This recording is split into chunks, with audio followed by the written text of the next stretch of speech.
Chers frères et sœurs, loué soit Jésus-Christ. Nous revenons sur un fait de société. Alors, du jamais vu en Afrique, connaissez-vous l'âge de la plus jeune ministre d'Afrique? Avant, nous avions eu, c'était Yassine Oualid de la nationalité algérienne, qui était le plus jeune ministre d'Afrique. Il a 26 ans. Donc, celui qui avait battu le record, on savait que bon, celui qui tenait le record jusqu'à présent, voilà, il est devenu ministre à 26 ans, Yassine Oualid. Et il avait été nommé à 26 ans ministre délégué au start-up dans le gouvernement algérien. Mais là, il a été déclassé par une jeune femme, une jeune fille. Elle, c'est une Namibienne, elle est d'origine namibienne, elle est de nationalité namibienne, donc en Namibie. Elle s'appelle Emma Theophilus. Elle n'a que 23 ans. À 23 ans, elle est devenue ministre. Elle est devenue députée. Du jamais vu en Afrique. On sait que c'est en Europe, c'est en Amérique. Bon, si tu dis en Amérique, en Europe, qu'un jeune, ça passe. Parce qu'on comprend ces choses. En Afrique, si tu n'es pas vieux, tu n'as pas les barbes, les cheveux blancs. Non. Mais voilà, la Namibie donne l'exemple. Le président a en 2020 nommé la jeune Emma Theophilus comme elle avait 2 postes, vice-ministre de la communication et également vice-ministre des technologies de l'information. Donc, elle a eu 2 postes, vice-ministre de la communication, vice-ministre des technologies de l'information.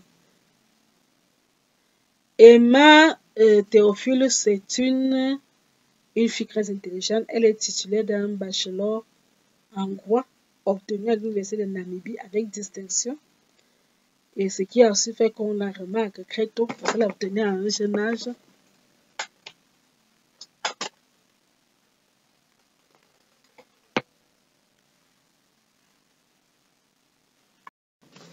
Voilà, elle a aussi obtenu elle est diplômée du féminisme africain. Elle est diplômée du féminisme africain, un diplôme qu'elle a obtenu à l'Université d'Afrique du Sud.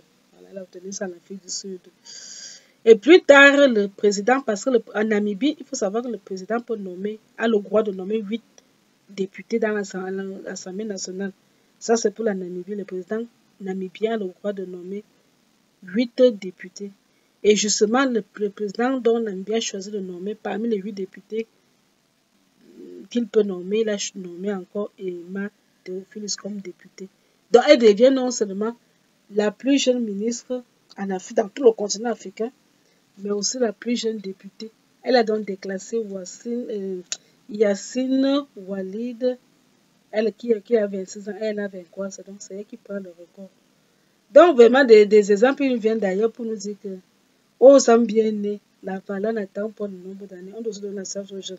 Quand quelqu'un a son talent, donne la chance aussi aux jeunes. C'est vrai qu'un vieux, on a besoin des vieux parce que pour leur sagesse, comme on dit que quand un vieux meurt, c'est une bibliothèque qui brûle. Mais on a aussi besoin des jeunes. Il faut associer les deux. Donc, donnons aussi la chance à nos jeunes. Les jeunes qui brillent parce qu'ils ont des talents. Ce n'est pas toujours les vieux. Les jeunes aussi ont qu'un mot à leur dire. En tout cas, nous félicitons cette fille-là. Nous voulons pouvoir revenir sur elle parce que c'était vraiment du jamais vu. C'est inédit. La Namibie nous parle. Les pays anglo-saxons, jamais sont même plus forts, plus avancés que les pays francophones. Dans tous les domaines. Tous les domaines. Les pays anglo-saxons s'en sortent toujours mieux que les pays francophones. Ça, c'est quelque chose qu'on a remarqué. Donc, que les pays francophones s'inspirent aussi des pays anglo-saxons. Ce que je voulais partager avec vous. À très bientôt pour un autre fait de société.